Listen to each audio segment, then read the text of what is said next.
Alright mga idol, Silver Boys TV nga po pala. Tingnan po natin ngayon yung mga lumabas pong artikulo from the legit mainstream media hinggil po sa nangyaring press conference kahapon kung saan clarify po ni Senator Manny Pacquiao yung lahat po ng mga fake news na naglipa na po nung weekend mga kaibigan, kung saan miniscout po siya ng ilang pong mga wannabe vloggers mga kaibigan, at kung saan direkta po siyang sinet para po magkamali ng mga sasagutin or ng mga isasagot mga kaibigan. At just to add up, hindi po pinayagan or hindi aware si Senator Manny Pacquiao na may nag-upload ng isang pribadong conversation.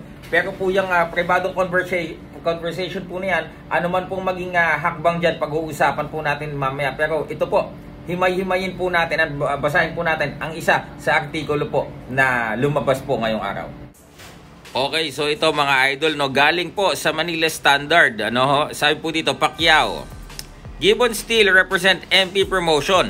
A Division World Champion Manny Pacquiao has denied a certain video circulating in social media last week that he's upset with the international matchmaker Sean Gibbons, the president of his MP promotion. So Manny Pacquiao has denied. Ayan, maliwanag po yan mga kaibigan. Ito po, basahin po natin.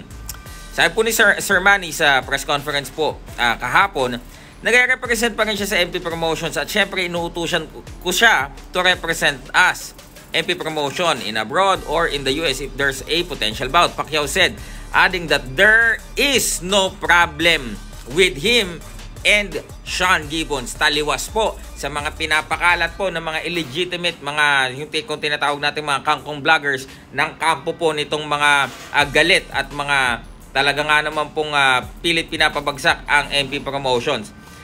Sabi po ni Sir Manny, may tinanong sa akin na may ginawang desisyon daw si Gibbons na hindi ko alam. Hindi ko naman alam yon. Bastang sa akin, pag hindi ko alam, bakit ko sasagutin? Wala naman problema siya sa akin so far.